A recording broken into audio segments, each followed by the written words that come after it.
मंगलमय मंगल करण वीतराग विज्ञान नमो ताहि जात भये अरहंतादि महान करि मंगल करि हो महा ग्रंथ करण को काल जात मिल समाज सब पावन निज पद राज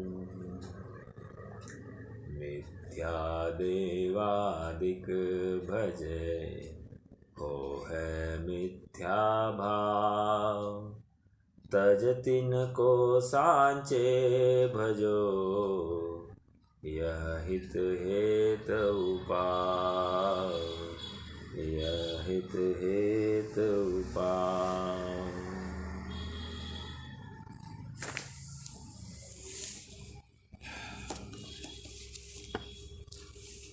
छठवां अधिकार हम इस मोक्ष मार्ग ग्रंथ के माध्यम से समझने की कोशिश कर रहे हैं और छठवां अधिकार अपने आप में अनन्य साधारण है और कहीं न कहीं ये हमसे जुड़ा है क्योंकि हम स्वयं को जैन कहलाते हैं और फिर हम जैन होकर भी हमारे ऊपर टीकास्त्र ऐसी बात हमको तो लगती नहीं है, लेकिन ऐसी कोई सूक्ष्म भूल हो सकती है जिसको लेकर यह अधिकार लिखने का भाव पंडित साहब को हुआ है।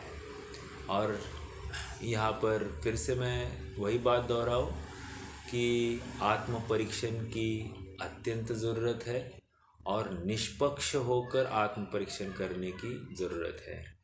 किसी दूसरे के ऊपर उंगली निर्देश नहीं करनी है, हमको तो हमारे आत्मा की तरफ जाना है। इसलिए कोई भी सुझाव वेलकम, और वो इस प्रकार से कि हम निष्पक्ष रूप से निर्णय करें और आगे बढ़े। प्रकरण यहाँ तक आया है कि इस जीव ने अनादि से तो देह बुद्धि पाली ही है और वो देह बुद्धि इसका अगृहित मिथ्यात्व है, लेकिन यह जो गृहित मिथ्यात्व का पोषण इसका इस भव संबंधी हो रहा है, ये ऐसी तकलीफ खड़ी कर रहा है कि पुराना तो हटता नहीं और उसको और पुष्ट कर रहा है। समझ में आया?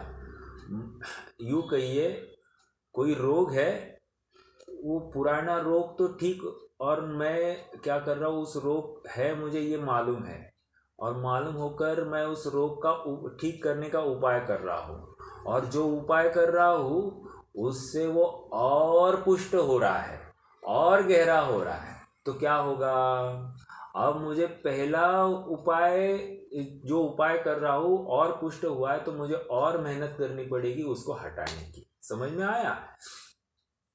सीधी बात है, एक आपको बताओ, पेंट करना है दीवार को, ऑलरेडी एक पेंट है, उसके ऊपर ही हम दूसरा पेंट लगाएंगे तो क्या होगा। और मान लो अब हमको पता चला कि ये पेंट खराब है तो क्या करना पड़ेगा, उसके ऊपर तीसरा नहीं लगाया जाएगा। इस केस में उसको पूरा स्क्रैप ऑफ करना पड़ेगा और फिर नए सिरे से पेंट लगाना पड़ेगा। कहने की बात इतनी है कि गृहित मिथ्यात्व अगृहित मिथ्यात्व को और पुष्ट करता है और स्ट्रांग करता है और बल देता है। बूस्टर डोज की जैसा है ये। बूस्टर, अभी जरूरत है ना बूस्टर की, तो ऐसा ये बूस्टर डोज है, ये और पुष्ट करेगा और इस जीव को संसार में भ्रमण कराएगा। कुदेव का चर्चा चल रही है। कुदेव क्या करते हैं, तो यह इसकी ऐसी मान्यता है को एक, वे मोक्ष दिलाते हैं, दो, वे परलोक में अनुकूलता प्रदान करते हैं, और तीन, इस लोक में अनुकूलता प्रदान करते हैं। अब कुदेव के नाम पर ही किसको किसको भजता है, तो कहते हैं सबसे पहले तो उन्होंने कहा व्यंतरादि को पूजता है, क्योंकि उनको उनको देव मानता है, व्यंतर आदि को देव मानता है। फिर दूसरा वो बताएंगे कि ज्योतिष देवों को नमस्कार करता है, 2। और तीसरा आगे चलकर बताएंगे कि जो भवनवासी है उनको भी वो देव समझकर पूछता है, 3। भवनवासी मैंने ये शब्द यूज़ किया है, वहाँ पर अपन प्रकरण जैसा आएगा अगले पेज पर तो अपन वहाँ पर भी समझ लेंगे। लेकिन ज्योतिष आदि देवों को पूछता है। कोई यहाँ पर प्रश्न खड़ा करे कि साहब ये ज्योतिष ज्ञान है या नहीं, तो उसका जवाब या उसका समाधान इतना ही है, ज्योतिष ज्ञान सत्य है, लेकिन ज्योतिष ज्ञान होकर उसका उपाय कुछ नहीं है, मात्र ज्ञान है। यहाँ तक तो हम स्वीकार कर रहे हैं, लेकिन उसके आगे उपाय अगर कोई बताता है तो वो छलिया है और ठग है। समझ में आया? इसलिए ज्योतिष के नाम पर आगे बताएंगे कि सूर्य को जल चढ़ाना, तुम्हारा चंद्रमा वीक है इसलिए चंद्रमा के ऊपर उपाय करना, या तुम्हारा शनि का 7.5 चल रही है इसलिए शनि को जल चढ़ाओ, तेल चढ़ाओ, आदि जितनी भी बातें हैं, हर ग्रह को ठीक करने के लिए जितना उद्यम कर रहा है, वो कह रहे हैं ये सब पागलपन है। क्यों? क्योंकि ये स्वयं कर्म के प्रेरे है, और जो स्वयं कर्म का प्रेरा है वो तुम्हारा क्या ठीक करेगा। समझ में आया? देखिए, एक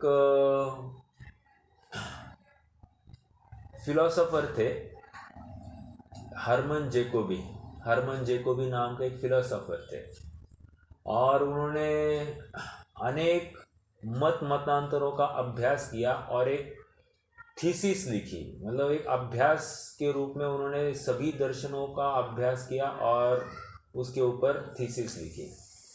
जब उन्होंने जैन धर्म का भी अभ्यास किया तो उनको जैन धर्म और हिंदू धर्म में कुछ अंतर भाषित नहीं हुआ, और इसलिए उन्होंने जैनियों को हिंदू धर्म में ही गर्भित कर दिया। कह रहे इनमें कुछ भी अंतर दिखाई नहीं देता है। और उनको अनेक जैनी भाइयों ने अपील भी की कि आप ये नहीं करें, क्योंकि जैन तत्व अलग है और हिंदुओं का तत्व अलग है। ऐसा होते हुए भी उन्होंने बात नहीं मानी। उन्होंने कहा नहीं, मुझे तो कोई प्रमाण मिल नहीं रहा है, मुझे तो सभी एक जैसे ही दिखाई दे रहे हैं। तो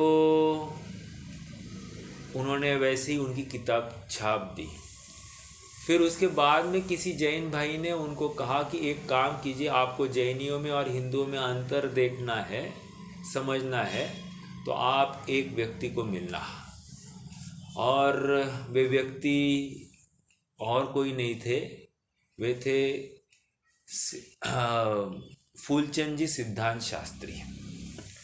फूलचंद जी सिद्धांत शास्त्री एक प्रकांड विद्वान हुए हैं 50-60 साल पहले, और उनका इतना बल था, मतलब बौद्धिक बल भी कहो और शास्त्र अभ्यास का बल, कि उन्होंने धौला आदि की टीकाएँ 16 टीकाएँ उन्होंने स्वयं की है। मतलब हिंदी अनुवाद जो है उसका ये फूलचंद जी सिद्धांत शास्त्री ने किया है। तो आप समझ सकते हैं कि उनकी बौद्धिक पराकाष्ठा किस स्तर की थी, और ऐसा कोई भी नहीं था जैन समाज में कि वो उनके लोहा को मानता नहीं था। हुआ ऐसे कि हरमन जेकोबी उनके देश से अपने भारत आए। भारत आकर जहाँ फूलचंद जी रहते थे उनके घर गए। अब जब घर गए तो उन्होंने घर के बाहर से ही आवाज़ लगाई और उन्होंने कहा हमको फूलचंद सिद्धांत शास्त्री जी से मिलना है।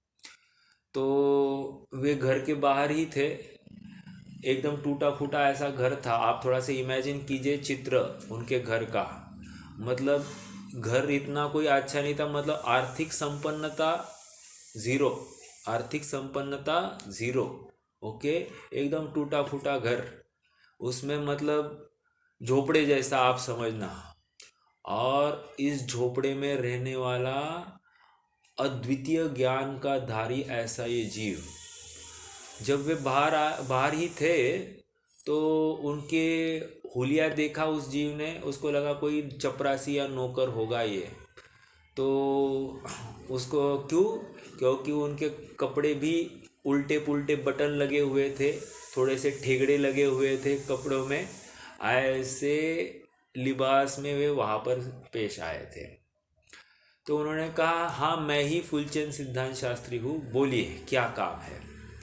तो उन्होंने कहा कि मैं अपना थीसिस लिख रहा था और मैंने ऐसे ऐसे छापा है। किसी ने मुझे कहा कि आप जैन धर्म और हिंदू धर्म अलग है, ऐसा मुझे एक वाक्य में समझा सकते हो, इसीलिए मैं आपके पास वो समझने के लिए आया हूँ। तो देखो, इतिहास को आपने को झांक कर देखना चाहिए। और उन्होंने कहा कि यदि मैं, फूलचंद जी बोले, यदि मैं तुम्हें एक वाक्य में जैन धर्म और हिंदू धर्म अलग है ये समझा पाऊँ तो क्या करोगे? तो उसने कहा, मैं आज ही जैनत्व को अंगीकार करूँगा। तो बात यह है, उन्होंने कहा वस्तु स्वातंत्र्य ये जैन धर्म का प्राण है। एक द्रव्य अपने में रहते हुए अपना ही कार्य करता है, उसे पर को अपने कार्य करने की मदद नहीं लगती है, और उसकी सारी अवस्थाएं स्वयं से होती है, पर के आश्रित नहीं होती है। ये मैंने तो ज़्यादा बोल दिया। वस्तु स्वातंत्र्य ये जैन धर्म का प्राण है। एक द्रव्य दूसरे द्रव्य का कर्ता धर्ता हर्ता बनता नहीं है।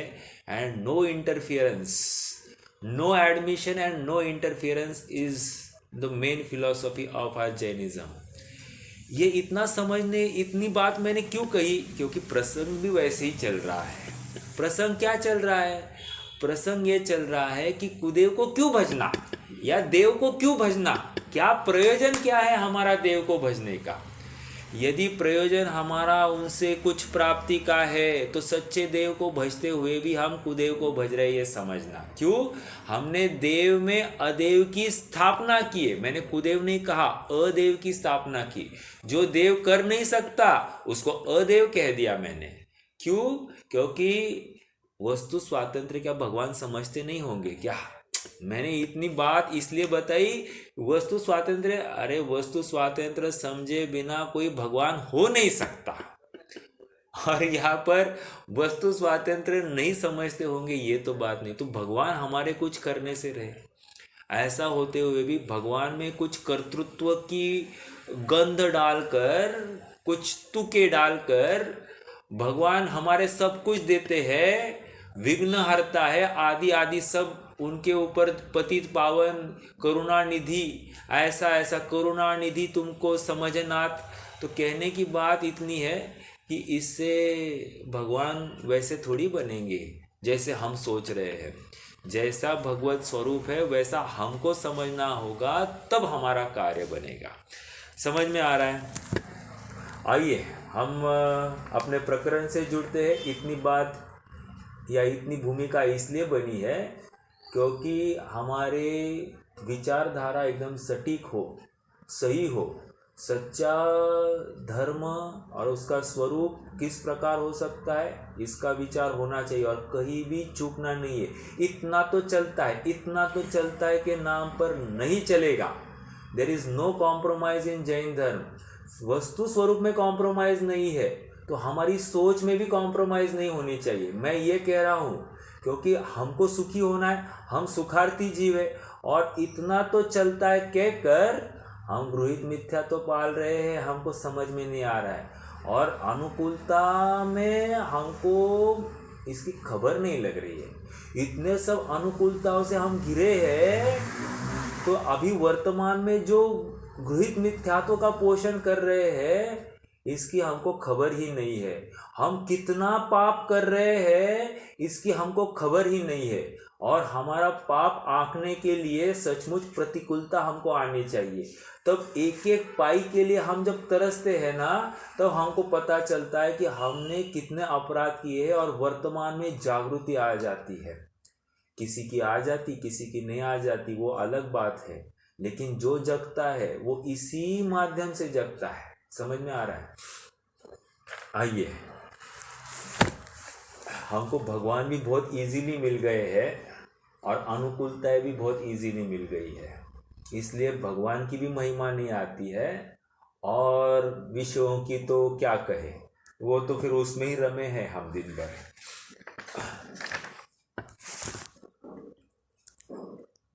अच्छा चलिए, कहाँ है हम? पेज नंबर 172 के बीचों बीच है, ठीक है। आइए, तथा कोई पूछे कि व्यंतर ऐसा कहते हैं, गया आदि में पिंडदान करो तो हमारी गति होगी, फिर नहीं आएंगे, सो क्या है? गया मतलब क्या? कोई व्यंतर है, कोई जीव था, मरण को प्राप्त हो गया, व्यंतर हो गया। व्यंतर होकर उसने कहा कि गया मतलब जहाँ बौद्ध बुद्ध को निर्वाण की प्राप्ति हुई, गया में पीपल के पेड़ के नीचे उनको निर्वाण की प्राप्ति हुई, ऐसा वे कहते हैं। तो गया वो उनका धार्मिक स्थान, तो कह रहे कि वहां पर जाकर तुम पिंड दान करो तो हम तुम्हें तकलीफ नहीं देंगे, ऐसा प्रत्यक्ष कहते हैं व्यंतर। या हमारे नाम से तुम इसको दान करो, उसको दान करो, ऐसा कहते तो हमारे आत्मा को शांति होगी, ऐसा भी कहते हैं, ठीक है। तो ये क्या है? ये प्रश्न इसका है, ठीक है। देखो जवाब क्या है। जीवों के पूर्व भव का संस्कार तो रहता ही है, जीवों के पूर्व भव का संस्कार रहता है। अभी ये व्यंतर बन गया है। मेरा प्रश्न ये है कि इसको व्यंतर अवस्था में इसको गृहीत मिथ्यात्व कहेंगे या अगृहीत मिथ्यात्व कहेंगे? व्यंतर अवस्था में वो जीव है, उसका ये गृहीत मिथ्यात्व कहें, वो ऐसा कह रहा है कि हमारे नाम से पिंडदान करो, ये गृहीत मिथ्यात्व है या अगृहीत मिथ्यात्व है?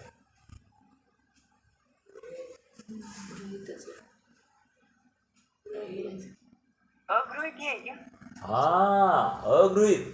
देखो वर्तमान भव, ये लॉजिक, ये एक तर्क याद रखना, वर्तमान भव में उल्टी मान्यता का पोषण सुगृहीत मिथ्यात्व, और पूर्व भव का जो चल रहा है वो सब अगृहीत में डाल देना। तो क्यों? क्योंकि गृहीत मिथ्यात्व मात्र मनुष्य अवस्था में ही होता है। ये एक बिंदु याद रखना। भले हमको लग रहा है कि ये इस भव संबंधी, नहीं, ये पहले से ही लेकर आया है, ये कैरी फॉरवर्ड किया है इसने संस्कार। तो देखो पंडित साहब ने एक शब्द डाला है, जीवों के पूर्व भव का संस्कार तो रहता ही है, समझ में आया? व्यंतरों को भी पूर्व भव के स्मरण आदि से विशेष संस्कार है, इसलिए पूर्व भव में ऐसी ही वासना थी, ये पूर्व भव की वासना थी, ओके। क्योंकि देखो जब तक धारणा में नहीं पड़ती है तब तक वासना में नहीं आती है बात। इसी प्रकार से धारणा में पड़ी, और धारणा में पड़ने के लिए उसने वैसा ही चिंतन मनन और वैसे ही सराउंडिंग्स में रहा है, वो समझ में आया? तो इसको लेकर ये सब बातें होती है, ठीक है। देखो मतलब सच कहूं, हम हर कोई क्रिया भी हम यथार्थ करना नहीं जानते। मतलब मान लीजिए किसी का मरण आदि हो, तो उस केस में क्या किया जाता है ये भी हम नहीं जानते। हर जगह पर हम अन्य मतों को कॉपी करके हम करते हैं वो क्रियाएं, वो गृहीत मिथ्यात्व के दायरे में जाती है, ये भी हमको पता नहीं है। जैसे एक छोटा सा एग्जाम्पल दूँ, कोई मरण के बाद में उसको नए कपड़े पहनाते हैं क्या? पहनाते होंगे तो मिथ्यात्व में जाएगा, क्योंकि अपने यहाँ पर ऐसा कोई आडंबर करने का नहीं। उसको नहलाते हैं क्या? नहलाते होंगे तो भी गलत होगा। एक छोटा सा उदाहरण दिया, ये कुछ भी बातें अपने यहाँ पर नहीं होती है, वहाँ पर जाकर उस शव को नमस्कार किया जाता है क्या? किया जाता है तो फिर से मिथ्यात्व में जाएगा। अरे आप विचार करो, ये शव है, शव को नमस्कार नहीं होता और हम करते होंगे तो गलत बात है। अब ये किसको कहने जाए और कौन समझे, ये तो बहुत दूर की बात है। और हम वहाँ जाकर खड़े रहे और हमारे सामने ये सब गलत चीज़ें हो तो ये क्या होगा, अनुमोदना होगी कि नहीं होगी। फिर हार आदि आदि जो कुछ चलते हैं वो तो मैं बात ही नहीं कर रहा हूँ, मैं तो नॉर्मल विचारधारा की बात कर रहा हूँ। कहने की बात इतनी है कि हर क्रिया का परीक्षण होना चाहिए, क्या ये गृहीत मिथ्यात्व है। क्योंकि इतनी सी भूल, ये गृहीत मिथ्यात्व की इतनी सी भूल भी हमको हमारे सम्यक्त्व से चूक जाएंगे अपन। समझ में आ रहा है, बहुत गंभीर मार्ग है और इसको इत्यंभूत समझना ये हमारा कर्तव्य है। थोड़ा सा देखा देखी, बस देखो दर्शन कर दिया, नमस्कार कर दिया, 2-4 शास्त्र पढ़ लिए, काम हो गया, ऐसा नहीं है भाई। इतना इजी अपना जैन धर्म नहीं है, और कहो तो बहुत इजी है। इतना इजी क्यों नहीं कह रहा हूँ, हार्ड क्यों कह रहा हूँ, क्योंकि कोई करता हुआ दिखाई नहीं देता है, इसलिए हम ऑड मैन आउट है और हम प्रवाह के विरुद्ध चले, इसमें बहुत दम लगता है। और हार्ड क्यों नहीं है, क्योंकि हमको फर्क पड़ना भी नहीं चाहिए। वस्तु स्वातंत्र्य अपने साथ में है, वस्तु का स्वरूप अपने साथ में है, साक्षात परमेश्वर हमारे साथ में है, तो हमको क्या डर। देखो अर्जुन को डर क्यों नहीं है, क्योंकि एक कृष्ण साथ में होते हुए अर्जुन को डर नहीं है, और वो दुर्योधन को इतना कृष्ण की सेना साथ होते हुए भी डर है। क्यों, क्योंकि एक के साथ में पूरा न्याय है, उसको मार्गदर्शक है। वैसे ही हमारे साथ साक्षात जिनेंद्र भगवान है, अनंत सिद्ध भगवान है, हमको डर काहे का। इसलिए बहुत सरल हो जाती है बात। ठीक है, हाँ जी। गयादिक में कहा, व्यंतरों के भी पूर्वभव के स्मरण आदि से विशेष संस्कार है, इसलिए पूर्वभव में ऐसी वासना थी। गयादिक में पिंडदान, इतनी बात मैंने क्यों कही है मरण संबंधी, इसलिए कही वैसा संस्कार नहीं डालना। वैसा संस्कार भी डाल दिया तो काम खत्म, सम्यक तो नहीं होगा। इसलिए मतलब ये वर्तमान का गृहीत मिथ्यात्व वो पूर्व के अगृहित को और पुष्ट कर रहा है, ये हम भूल रहे हैं। इतने से तो क्या होता है, इतने से तो क्या होता है, और सब करते हैं, और हम संसार में और हम निकले नहीं। अरे भाई साहब, निकले नहीं है तो फिर निकलना है कि नहीं है, और निकले नहीं है ये खेत की बात है या जोश की बात है, हम निकले नहीं है। अरे भाई साहब, तुम युद्ध के लिए निकले हो या तुमको क्या करना है विचार तो करो, किस दिशा में अपनी गाड़ी जा रही है इसका विचार होना चाहिए। समय बहुत कम है और निर्णय अभी हमारे पास ये सुनने मिली ना जिनवानी, फटाफट निर्णय कर लेना, फिर अवधि मिले ना मिले क्या पता। तो आज सुन लिया, आज ही निर्णय कर लेना, बाकी फिर भूल जाओ, ऐसी बात है। क्योंकि एक एक गलत धारा निकालते निकालते जीवन खत्म होगा, लेकिन निकलेगी नहीं। क्यों, नवीन नवीन पुष्ट होती जाती है। इसलिए जो यथार्थ है मिली है, फटाफट ग्रहण करना, इसमें समझदारी है और महापुरुषार्थ की बात है। ठीक है, गयादिक में पिंडदान आदि करने पर गति होती है, इसलिए ऐसे कार्य करने को कहते हैं। अभी देखो, यदि मुसलमान आदि मरकर व्यंतर होते हैं तो वो ऐसा नहीं कहते। कितना जबरदस्त तर्क दिया। गया में जाकर पिंडदान करो, ये कौन कहेगा, वो बौद्ध का अनुयायी कहेगा। अब मुसलमान का अनुयायी जो संस्कार लेकर गया है वो क्या बोलेगा, इस मक्का में जाकर तुम कुछ करो समझ में आया। और दूसरा कोई हिंदू का गया होगा तो वो कहेगा इधर इधर इन गायों को खिलाओ, आदि आदि करो। ये सब करेगा कि नहीं करेगा। तो बात एक नहीं रही ना, बात अलग अलग रही। समझ में आया।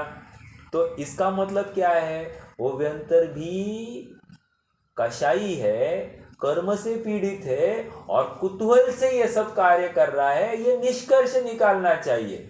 व्यंतर की आज्ञा नहीं करनी, मतलब अवज्ञा करने की बात नहीं है। सहजता में उसको समझा देना। अगर व्यंतर सामने आता है तो सहजता में समझा देना, भाई हम भी जैन है, तुम भी जैन हो, हम जैन के अनुयायी है, भगवान के अनुयायी है, हम ये सब कार्य करते नहीं, इससे तीव्र गृहित मिथ्यात्व का पोषण होता है। तुम भी ये सब छोड़ दो, अपने आत्म कल्याण का विचार करो। अनंत काल ऐसे ही गलत बातों का पोषण करने में गया है, आज भी जागेंगे नहीं तो और भटकेंगे। इसलिए हमको ये कार्य योग्य नहीं है। देखो, हम देव स्तुति करते भगवान के सामने, क्या कहते हैं? प्रभु पतित पावन मैं अपावन, चरण आयो शरण जी, यो विरद आप निहार स्वामी, मेट जामन मरण जी, तुम ना पिछान्या आन मान्या। Underline this. भगवान तुमको मैंने पहचाना नहीं, आन मान्या। आन मान्या मतलब अन्य को माना एक, या अन्य प्रकार से माना दो बातें कही मैंने।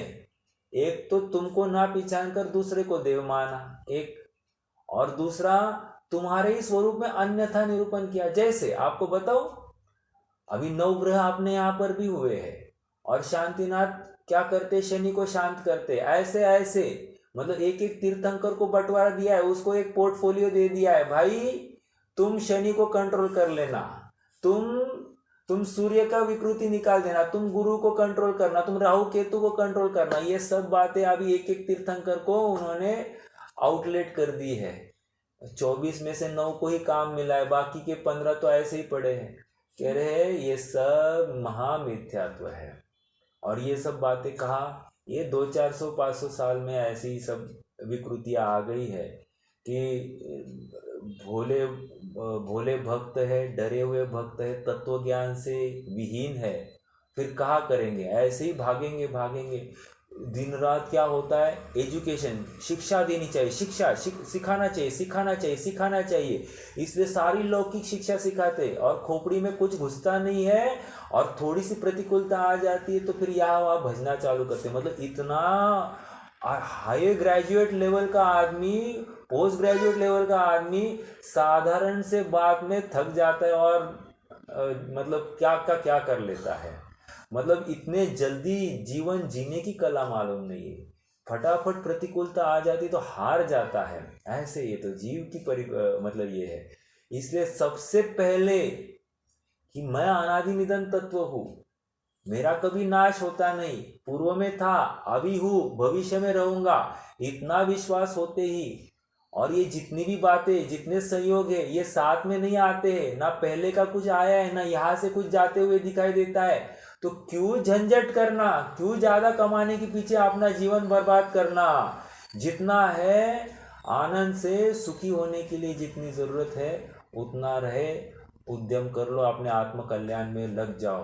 अरे आज इतने जीव है, ये सब मैंने कहा ना फूलचंद जी, आप उनके हुलिये से निर्णय कर लेना कि उनकी कितनी आर्थिक संपन्नता थी।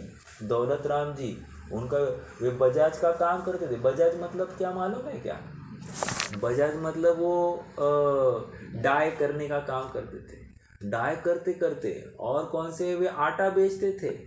कहने की बात, भागचंद जी आटा बेचते थे आगरा में, आटा। अरे सोचो, आटा बेचने वाले की कितनी संपन्नता होगी, और कितना खपता होगा, और कितना कमाता होगा। कहने की बात, हमारे पास बहुत अनुकूलता है, और हम अनुकूलता में भी डरे हुए हैं, और वे प्रतिकूलता में भी निर्भय थे। आनंद था, क्यों? क्योंकि उनके साथ तत्व ज्ञान था, और हमारे साथ तत्व ज्ञान का अभाव है, अतत्व श्रद्धान है। समझ में आया? तत्वों का श्रद्धान नहीं, अतत्व का श्रद्धान है। मतलब शरीर को अपना माना है, शरीर ही मैं हूँ, ऐसा श्रद्धान किया है, अतत्व श्रद्धान। और ऐसे जीव को यहाँ वहाँ माथे टेकना ही है, यहाँ वहाँ माथे रगड़ना है, और अपने कपाल को रगड़कर अपनी भवितव्यता को बदलना चाहता है, लेकिन होना नहीं है ना ऐसा कैसे होगा? ठीक है, आगे बढ़ते हैं। वे तो अपने संस्कार रूपी वचन कहते, इसलिए सर्वव्यंतरों की गति उस प्रकार होती हो तो भी तो सभी समान प्रार्थना करें, परंतु ऐसा नहीं है, ऐसा जानना। इस प्रकार व्यंतरादिक का स्वरूप जानना। अब व्यंतर का स्वरूप हो गया। आगे अब वेरी वेरी इंपॉर्टेंट चर्चा मैंने जस्ट उठाई थी, बिंदु को खड़ा किया था, अब ज्योतिष देवों को नमस्कार करने की बात है। देखो, तथा सूर्य चंद्रमा ग्रहादिक ज्योतिषी है, उनको पूछते हैं, वह भी भ्रम है। अब ये क्या मानते हैं? 9 ग्रह मानते हैं। है कितने ग्रह एक्चुअल में? 88 ग्रह है। समझ में आया? और ये मानता कितना है? 9 ग्रह। तो यहाँ पर मूल में भूल है। तो जैन तत्वज्ञान समझा नहीं है, यही तो तकलीफ है। जैन भूगोल समझा नहीं है, यही तो तकलीफ है। अभी सूर्य नमस्कार करना, तो 2 प्रकार से सूर्य नमस्कार करता है। एक तो सूर्य को देखकर पानी चढ़ाता है, वो सूर्य नमस्कार हो गया। और दूसरा जोर मारता, वो 8-12 आसन है ना, वो सूर्य नमस्कार करता है। मेरा एक दोस्त है निखिल कुलकर्णी, यूएस में है, और उसने सूर्य नमस्कार के ऊपर कुछ अलग ही स्टडी की है। उसने सूर्य नमस्कार को और बॉडी साइंस को उसने कोरिलेट करके किस प्रकार आपके बॉडी के एंजाइम्स कंट्रोल में होते हैं, और आपका पूरा चक्र, काल चक्र, मतलब शरीर का चक्र कैसे परफेक्ट रहता है सूर्य नमस्कार से, वो बता रहा था। मतलब उसने वो अभ्यास किया है और वो उसी के लेक्चर्स देता है, और उसकी कोई बुक भी निकली है। मतलब काफ़ी, और उसके अर्थार्जन का तो अन्य साधन है ही, लेकिन ये भी एक साधन है। चलिए, मतलब क्या है कि शास्त्रोक्त सूर्य नमस्कार कैसे करना, मतलब हर आसन में, हर मुद्रा में कोई ना कोई एक मंत्र उच्चारण है, और उस मंत्र उच्चारण से क्या लाभ होते हैं, ओम ह्रीम ह्रीम, वो जितने भी है वो सब वो मंत्र है। और उसके हिसाब से आज आप भी वो YouTube पर अगर सर्च करोगे निखिल कुलकर्णी, तो आपको मिल जाएगा उसका। ये मेरा क्लासमेट है। वो कहने की बात इतनी है कि लोग सब ये कार्य करते हैं, लेकिन वो सब शरीर आश्रित ही तो क्रिया है, और शरीर आश्रित क्रिया से थोड़ी ना जीव सुखी होने वाला है। जीव सुखी हुआ तो शरीर आश्रित क्रिया से ठीक होगी ही होगी। समझ में आया? भविष्य में तुम्हें ऐसा शरीर मिलेगा कि उसमें कोई रोग होगा ही नहीं, और कुछ काल में तो शरीर से रहित पना ही होगा, जहाँ पर शरीर की भी झंझट मिट जाएगी, ऐसी अशरीरी सिद्ध अवस्था की भी प्राप्ति हो जाएगी। फिर नो सूर्य नमस्कार, ओनली आत्म नमस्कार, ऐसी बात वहाँ पर होगी। हाँ, तो मैं सूर्य नमस्कार की बात कर रहा था। तो सूर्य नमस्कार क्या है? वहाँ पर अकृत्रिम चैत्यालय है, और जब सूर्य अपनी पहली गली में आते हैं, उस दिन वे अपनी पृथ्वी से, मतलब अपने मध्यलोक से बहुत नज़दीक आ जाते हैं। तो चक्रवर्ती अपने घर के छत पर जाता है, मैं अपनी भाषा में बोलता हूँ, घर के छत पर जाता है, और वे वहाँ के अकृत्रिम चैत्यालयों में विराजमान जिन बिंब को नमस्कार करते हैं। और वहाँ से बात चली है सूर्य नमस्कार की। अब उसको जो जो रूप दिया गया है, पानी बहाना, ये करना, उससे सूर्य शांत नहीं होगा। ओके, अपने कर्म का उदय है सो अपना ही है, और उसको इनके माथे मरना सो योग्य नहीं है। या तुम्हारा चंद्रमा ठीक नहीं है इसलिए पत्नी ठीक काम नहीं कर रही है, ऐसा नहीं है। तुम्हारे चंद्रमा हीन है, बात सच्ची है, ये झूठ नहीं है। तुम्हारा सूर्य ठीक नहीं है, ये बात ठीक है। क्योंकि क्या है, हमारे जन्म के समय में जो ग्रहों की स्थिति होती है, उसके अनुसार कुछ न कुछ कार्य बनता है, लेकिन उसके लिए भी निमित्त अपने पूर्वभाव का कर्म उदय है कि हम बराबर उसी समय में जन्म ले रहे, उसी समय में ये ग्रह दशा है। पर बांधा तो कर्म बंध अपन ने है ना, तो अपन ने बांधा है, और उनके माथे मरना कि सूर्य तुम्हें तकलीफ दे रहा है, शनि तुम्हें तकलीफ दे रहा है, ऐसी बात नहीं है। अपने कर्म उदय के अनुसार कार्य हो रहा है, और वे तो एक निमित्त है, और उस निमित्त से एक ज्ञान होता है कि हमारा भविष्य किस रूप ढलने वाला है। समझ में आया? इससे ज़्यादा और कोई बात नहीं है, बस एक ज्ञान होने के लिए ठीक है, उसके ऊपर कुछ भी बात नहीं समझना। तो इनफैक्ट हर ग्रह के ऊपर अकृत्रिम चैत्यालय बताए गए हैं। मतलब तारों के ऊपर भी अकृत्रिम चैत्यालय है, सूर्य चंद्रमा नक्षत्र सबके ऊपर अकृत्रिम चैत्यालय है। ठीक है, सूर्य चंद्रमा ग्रहादिक ज्योतिषी है, उनको पूछते हैं, वह भी भ्रम है। सूर्यादिक को परमेश्वर का अंश मानकर पूछते हैं। अंडरलाइन दिस, परमेश्वर का। देखो सूर्य को नमस्कार करने का प्रयोजन क्या था? देखो अब जब हमको जिनागम पढ़ा, जैन भूगोल पढ़ा, हमको पता चला अरे सूर्य के ऊपर अकृत्रिम चैत्यालय है और वहाँ पर जिन बिंब है। अब कोई कहे हाँ नहीं नहीं हम सूर्य को नमस्कार करेंगे, जिन बिंब को नमस्कार कर रहे हैं। अरे पागल, तुम्हें दिखाई दे रहा है क्या जिन बिंब? तो फिर क्यों नमस्कार कर रहा है? नहीं, फिर सूर्य को देखकर ही क्यों कर रहा है? अरे घर में बैठ और घर में बैठकर मात्र स्मरण कर जिन बिंब का, हो गया काम। ये वहां पर सूर्य को देखकर ही क्यों तुम्हें जोर लगाना है? मतलब तुम्हारे अभिप्राय में अभी भी वो उन्होंने जो कहा है ना, सूर्य को शांत करने के लिए सूर्य को नमस्कार करना, वैसा तुम्हारे अभिप्राय में पड़ा हुआ कोई शल्य है, इसीलिए तुम वो क्रिया कर रहे हो। भले ही तुम ऊपर से हमारे उनके प्रति कुछ नहीं है, हम तो वो अकृत्रिम चैत्यालय को नमस्कार कर रहे हैं ऐसा बोल देते हो, लेकिन अभिप्राय की भूल वो गंभीरता से और गहरे चिंतन के माध्यम से ही पकड़ी जा सकती है। ठीक है, आइए आगे बढ़ते हैं। सूर्यादिक को परमेश्वर का अंश मानकर पूछते हैं, परंतु उसके तो एक प्रकाश की ही अधिकता भासित होती है, सो प्रकाशवान तो अन्य रत्नादिक भी होते हैं। What is he saying? देखो पहले के जमाने में ना उजाला रत्न होता था। उजाला रत्न मतलब क्या कि अंधेरे में वो रत्न ऐसा प्रकाश करता था, तो उस रत्न को क्या करना पड़ता था कि दिन भर में ऐसा कपड़े से ढक दिया जाता था, और जैसे ही रात्रि होती थी तो प्रकाश के कोई साधन नहीं थे, तो वो रत्न ऐसा रख दिए तो अपने रूम में प्रकाश हो जाता था। तो ऐसे रत्न होते थे, मतलब पृथ्वी का ही थे। और सूर्य क्या है? सूर्य का विमान अपने आप में पृथ्वी का एक है, और ये भी पृथ्वी का एक है। समझ में आया?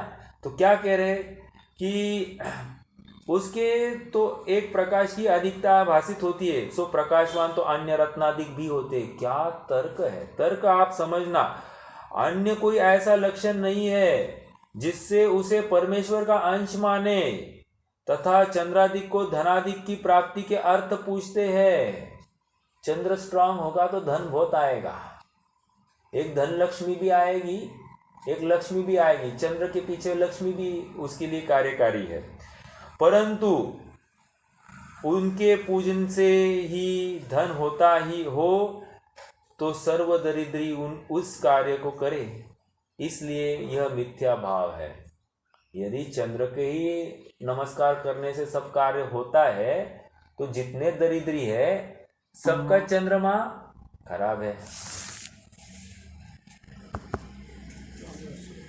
आगे बढ़ते हैं। अन्य कोई ऐसा लक्षण नहीं जिससे उसे परमेश्वर का अंश माने, तथा चंद्रादिक को धनादिक की प्राप्ति के अर्थ पूछते, परंतु उनके पूजन से ही धन होता हो तो सर्वदरिद्री इस कार्य को करे, इसलिए यह मिथ्या भाव है।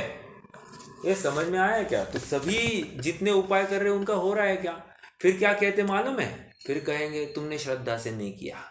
अगर नहीं मिला तो बोलते श्रद्धा से नहीं किया, हुआ तो कहते तुमने श्रद्धा से किया। समझ में आया? और हुआ कैसे है एक्चुअली?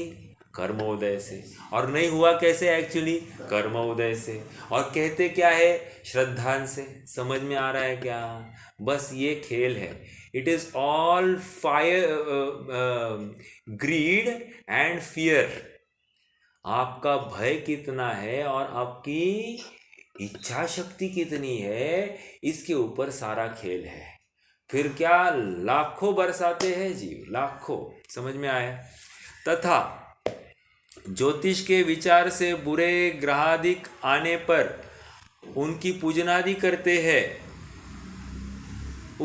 इसके अर्थ दानादिक देते हैं। किसके लिए दान दे रहे हैं? अपने ग्रह खराब है इसलिए दान दे रहा है। ऐसा नहीं परोपकार करना इसलिए दान नहीं दे रहा है, एक फूटी चवन्नी नहीं निकालेगा, लेकिन अपनी गलती अपनी तकलीफ हो रही है ना, तो चलो थोड़ा दो तो ज़्यादा मिलेगा, इस बुद्धि से।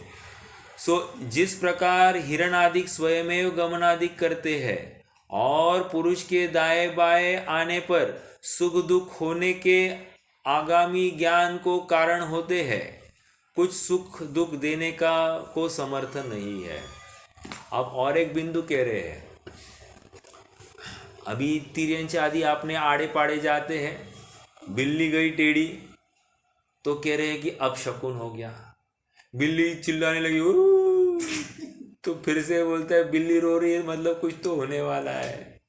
कोई ऊपर से चिड़िया पीटी पीटी टीटी चिल्ला की जाती है तो आज तो कुछ खराब होने वाला है, टिटवी कोई ये है तो कह रहे आज कुछ खराब होने वाला है।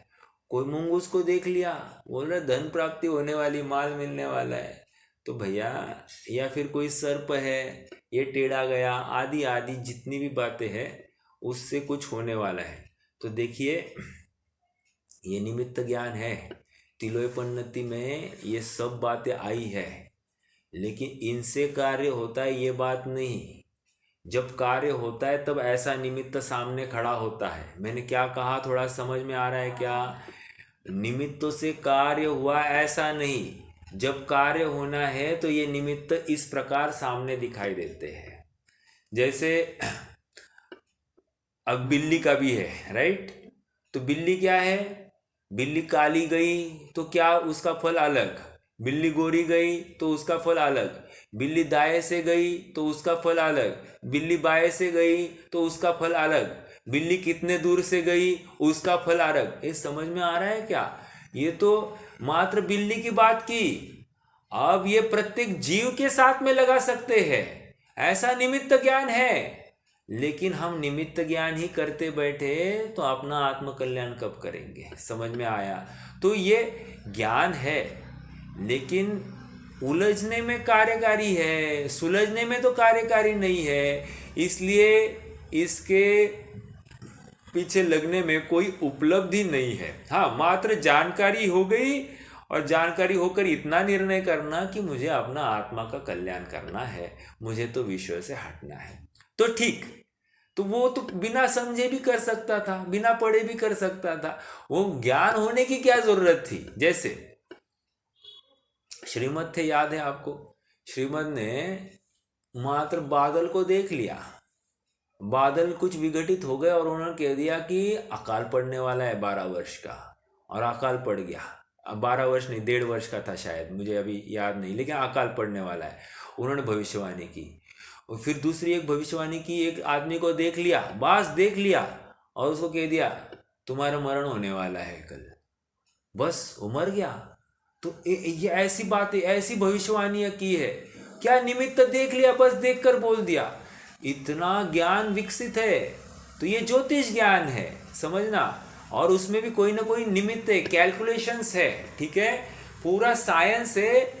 और ज्योतिष विज्ञान ही कहते हैं, वो एक ज्ञान है, साइंस है, किसी कैलकुलेशन, मैथमेटिकल कैलकुलेशंस के ऊपर कितने डिग्रीज, प्रत्येक ग्रह नक्षत्र की एक एक डिग्री को काउंट करके उसका फलित निकाला जाता है। तो अपने आप में बहुत गहरा चिंतन वो मांगता है, बट वही सर्वस्व है, वो ठीक है तो मेरा ठीक है, ये कल्पना क्या है? मेरा ठीक मतलब मैं अठीक कहा था, ये पहले निर्णय करो ना।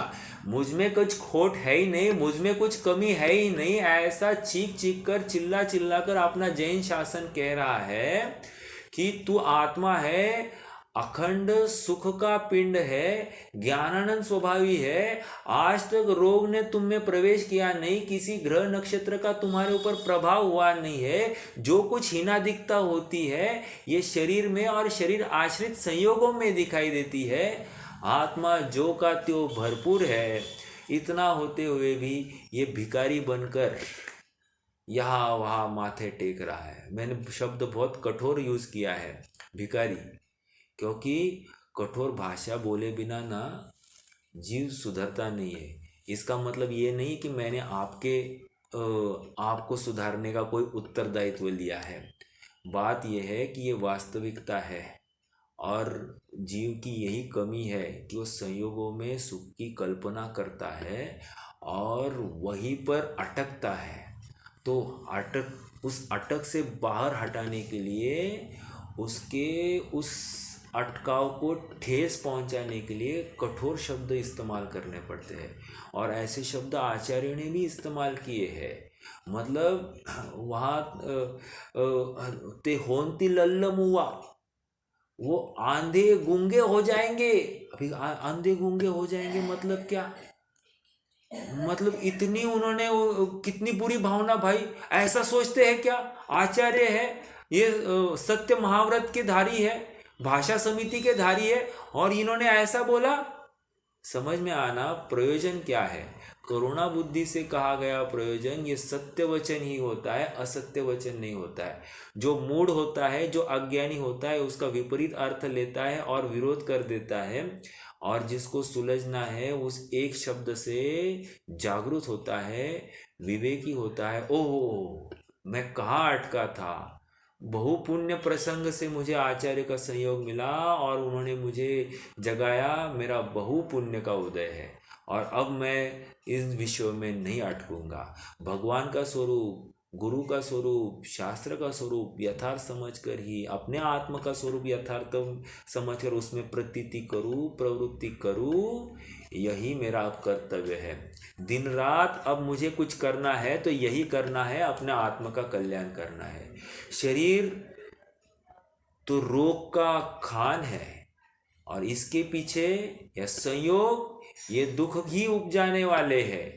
क्योंकि जितनी उसमें एकत्व स्थापित करो वे उतने दुख देते हैं। क्यों? मोह है, मोह की महिमा है। देखो, मान लो कि मेरे घर के सदस्य का किसी का वियोग हो जाए तो मुझे दुख कितना होगा? जितना मैंने राग पाला है। राग मतलब मोह, तो जितना मोह, जितना अटैचमेंट उतना दुख, जितना अटैचमेंट कम उतना दुख कम। समझ में आ रहा है? अब ये तो सदस्य की बात हो गई। वैसे ही हर संयोगों को लेकर यही विचार करना है, यही जीवन जीने की कला है। और जिसमें जितना अटकाव उसमें उतना निकलने का भी बल ज़्यादा लगता है। समझ में आया? और अटकाव को सीधा किए बिना निकला नहीं जा सकता। अटकाव को सीधा करने के लिए जमीन को थोड़ा सा सॉफ्ट करना पड़ता है, और सॉफ्ट ये तत्व चिंतन के माध्यम से होता है।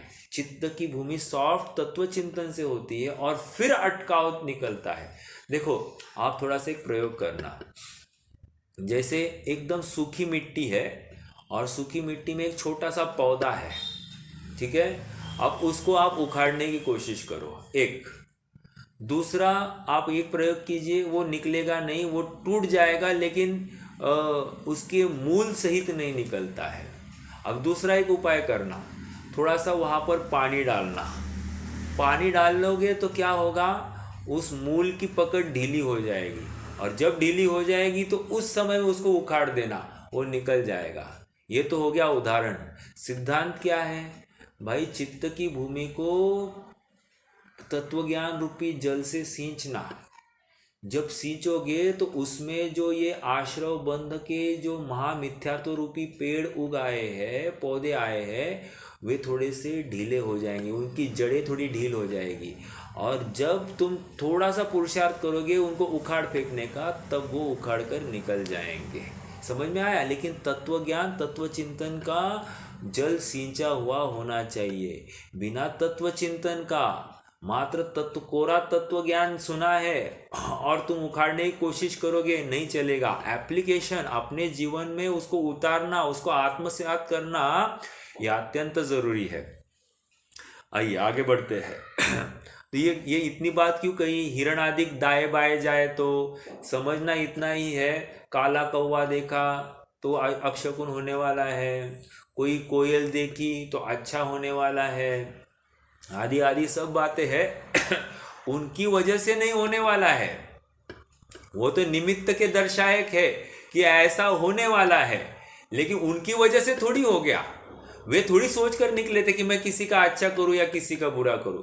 तुम्हारा ही उदय इस प्रकार है और तुम उनके माथे थोप रहे हो। समझ में आया? इसलिए अन्यों को लेकर कुछ नहीं है, अपने उदय को लेकर है। और अपना उदय हमारा ही किया हुआ है, इसलिए हमको ही उसको पोसना पड़ेगा, उसको सहना पड़ेगा।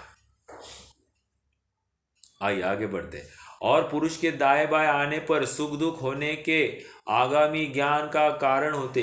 देखो वो भी वही कह रहे, आगामी ज्ञान क्या होने वाला है इसका ज्ञान हो गया, उसका निमित्त ज्ञान है इन शॉर्ट ये। ठीक है, कुछ सुख दुख देने का समर्थन नहीं है।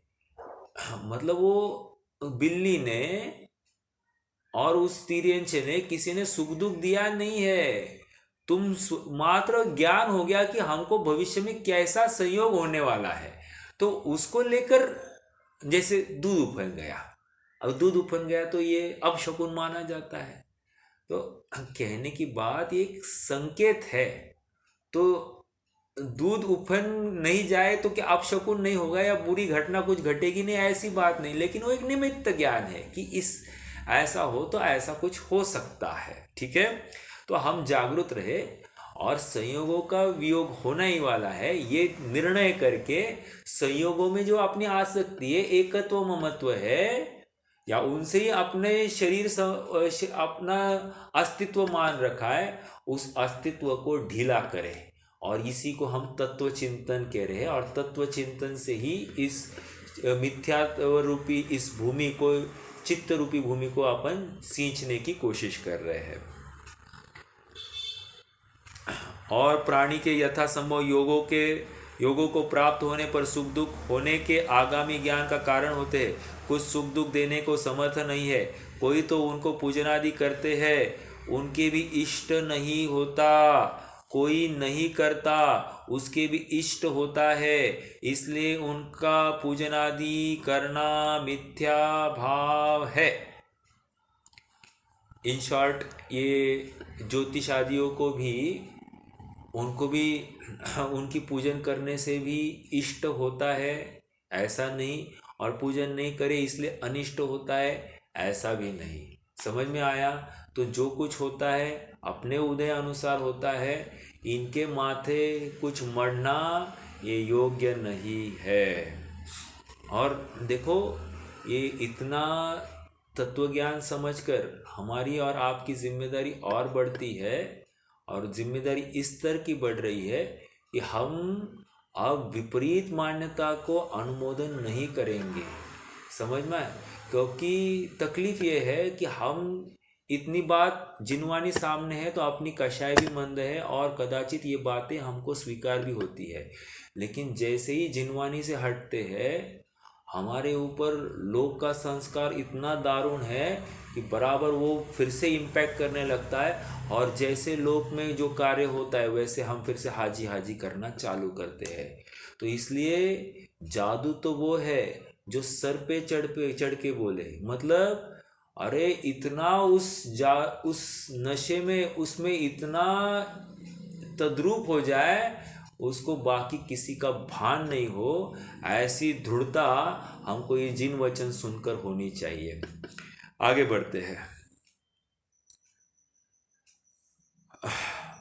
कोई उनके ये इसलिए उनका पूजन आदि करना मिथ्या भाव है। यहाँ कोई कहे देना तो पुण्य है सो भला ही है कह रहे कि हम दे रहे हैं तो पुण्य है कि नहीं है, तो इसका जवाब क्या होगा? सीधी बात है, किसी वांछा सहित दे रहे हो, ऐसा थोड़ी दे रहे थे तुम्हें अभी पता चला तुम्हारा बुरा होने वाला है, और ऐसा करने से थोड़ा सा फिर पुण्य इकट्ठा होता है, और उस पुण्य के हेतु तुम देना चाह रहे हो, तो ये भी भ्रम है। अपने ग्रहों को ठीक करना है तुम्हें थोड़ी किसी को अच्छा बुरा करना है। देखो प्रथमानुयोग के प्रसंग याद आ रहे हैं थोड़े से। जैसे भरत चक्रवर्ती है, भरत चक्रवर्ती को 3 खबर मिल गई। कौन सी 3 खबर मिल गई? एक तो चक्ररत्न उनके एम्यूनिशन डिपार्टमेंट में जमा हो गया है, दूसरा कह रहे हैं कि पुत्र रत्न की प्राप्ति, और तीसरा उनके संसारी अवस्था के पिता और वर्तमान में मुनि अवस्था में जो आदिनाथ है उनको अब केवल ज्ञान की प्राप्ति हो गई, वे अरहंत या तीर्थंकर का पद का उदय उनका हो गया है। तो भरत ने सोचा अरे ये एम्यूनिशन ये सब आ रहे हैं, ये क्या बड़प्पन है, इसमें कोई वैल्यू नहीं है, ठीक है, ये तो आते जाते रहते हैं। दूसरी बात उन्होंने सोचा ये पुत्रोत्पत्ति रोज दो पाँच तो जन्मते ही होंगे, अभी इतनी सारी पत्नियां हैं तो रोज किसी न किसी का जापा आदि होता ही होगा, तो ये भी कोई बड़ी बात नहीं, आम बात है। जैसे हमको तो एक हाथ होता है तो हम उसका जश्न मनाते और सालों तक मनाते रहते, ऐसी हमारी बुद्धि है। लेकिन वे तो कह रहे कि ये कितने दिन, ये तो डेली इन आउट हो रहा है, हमको क्या है इसमें, मतलब ये कोई नवीन बात नहीं। नवीन बात तो ये है कि इनको केवल ज्ञान की प्राप्ति हो गई है और सबसे पहले उनका कदम भगवान की तरफ चले हैं। कहने की बात इतनी है कि उन्होंने कौन से ग्रहादिक को नमस्कार किया होगा कि उनको एम्यूनिशन की मतलब वो चक्र रत्न मिला, उन्होंने कौन से ग्रहादिक को नमस्कार किया था कि उनको पुत्र रत्न की प्राप्ति हो गई।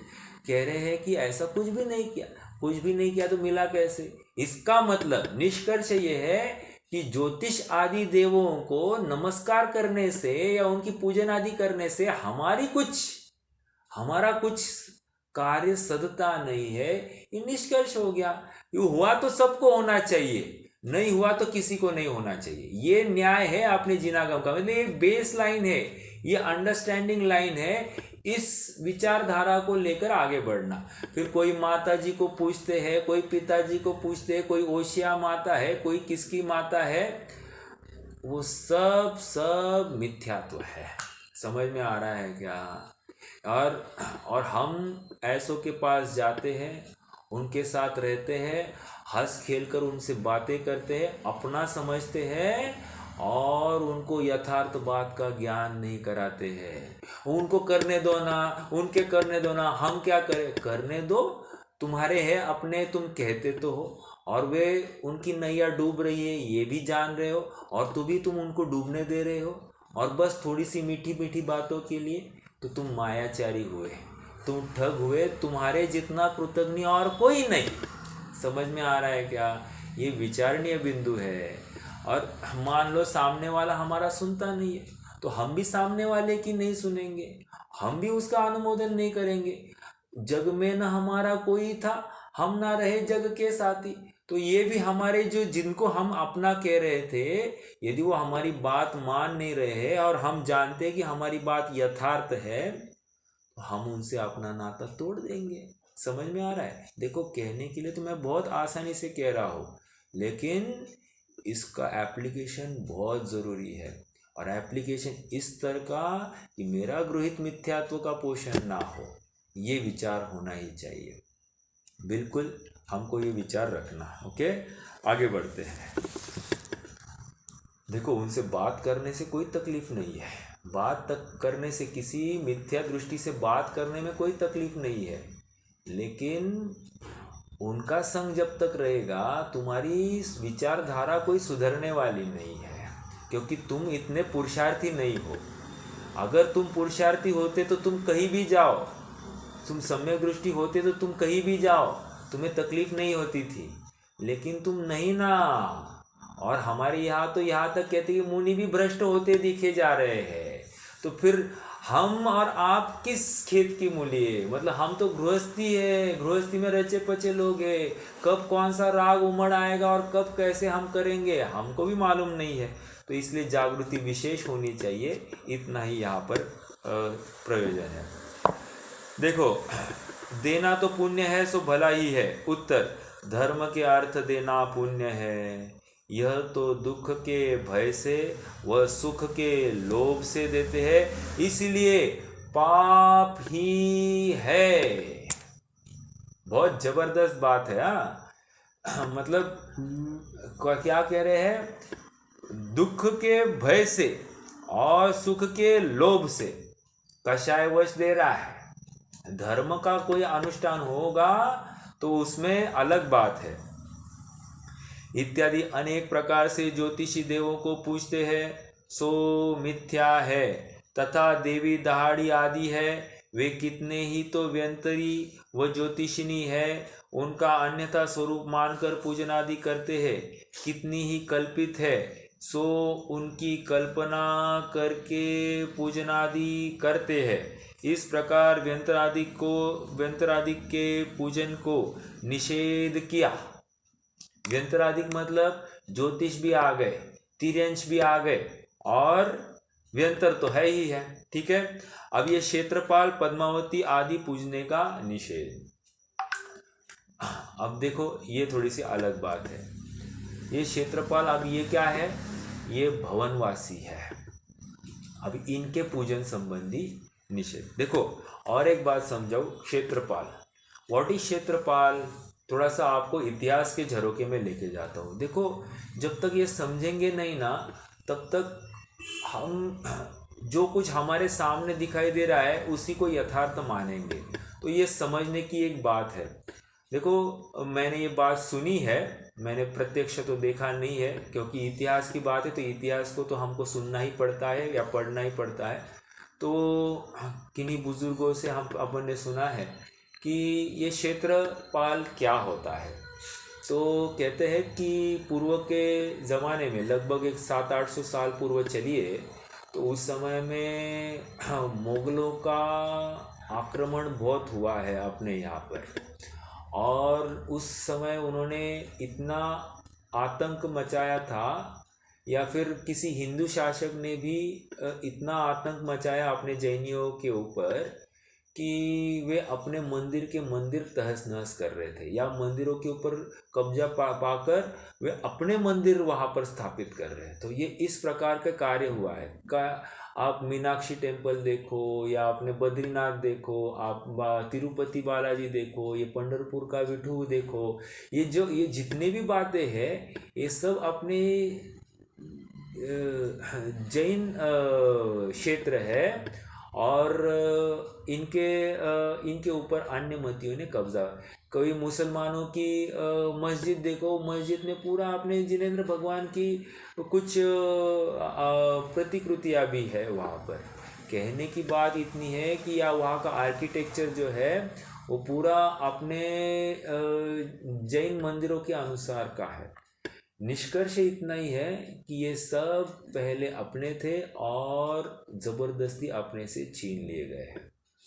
तो वो काल था कि वहाँ पर अन्य मतियों का बहुत प्रकोप हो रहा था, और उस समय में कोई हिंदू शासक थे।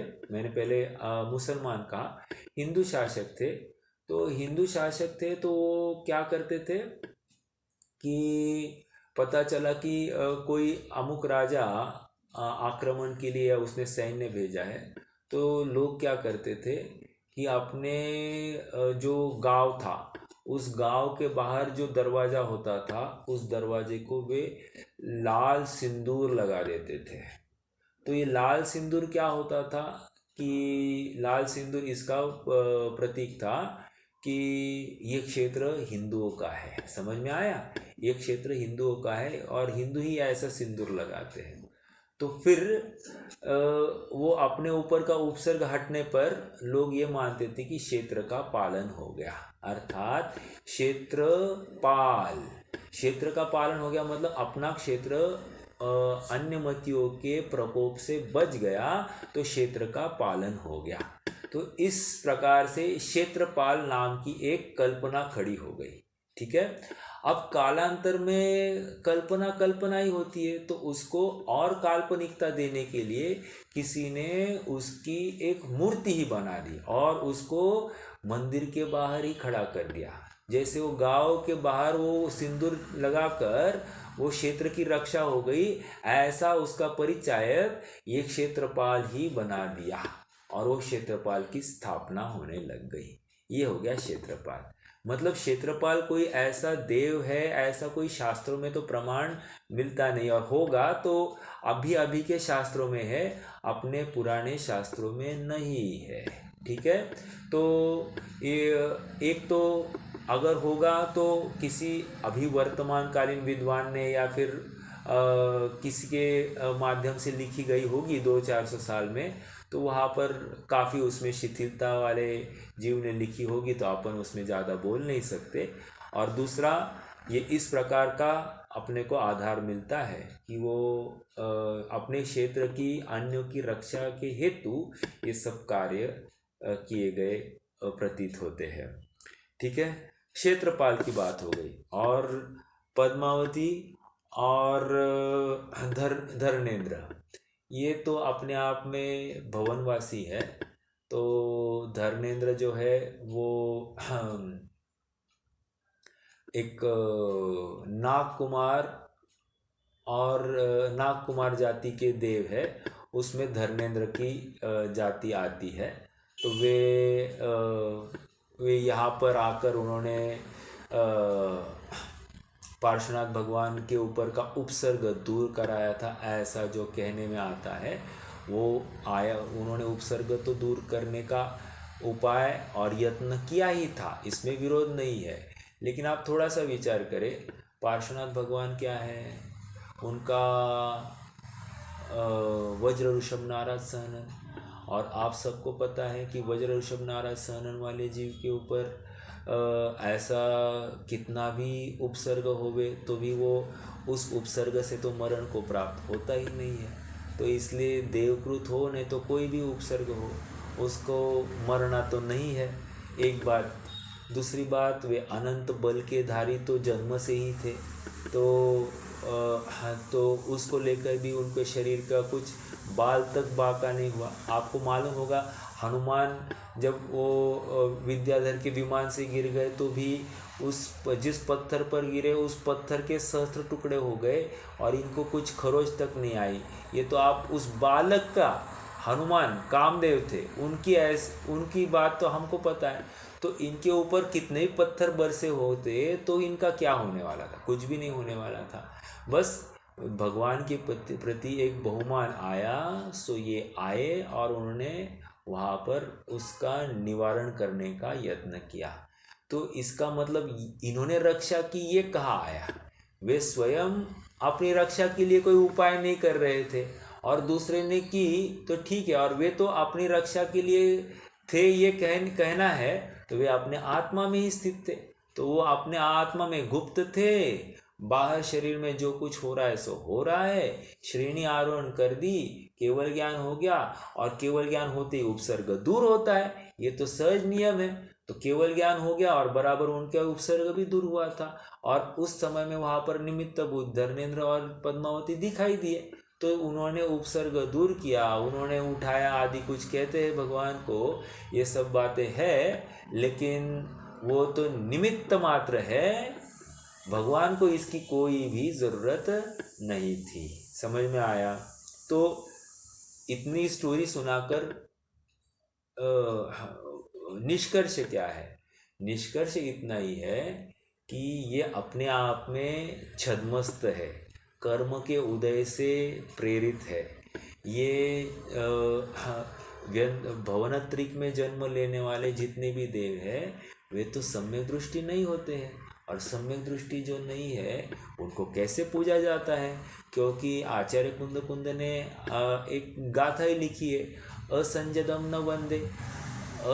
असंजदम मतलब जो संयमी नहीं है उसका वंदन नहीं होता। और संयमी का अर्थ यहाँ पर क्या लेना, यहाँ पर छठे सातवें गुणस्थान वर्ती को संयमी कहा है, तो चौथे पांचवें को भी नमस्कार नहीं होता, उसका जयकारा भी नहीं होता। ये प्रत्यक्ष बात हमको मालूम है, आचार्य की आज्ञा है, असंयमी को नमस्कार नहीं होता। और ऐसा होते हुए भी हम इनका वंदन आदि करें, इनका पूजन करें, ये कितना बड़ा अपराध है, विचारणीय बिंदु है। मतलब तर्क की कसौटी पर हमको इसको कसना है और निर्णय करना है। अपन चर्चा इसकी कल करेंगे ही, चूँकि प्रकरण चला तो मैंने कहा इसको अब उठा ही ले, थोड़ा समय हो गया है, आज रुकते हैं। कल इसको पेज 173 क्षेत्रपाल पद्मावती और आदि को पूजने का निषेध, इस विषय को अपन आगे बढ़ाएंगे। जयमानी स्तुति। निज निधि निज में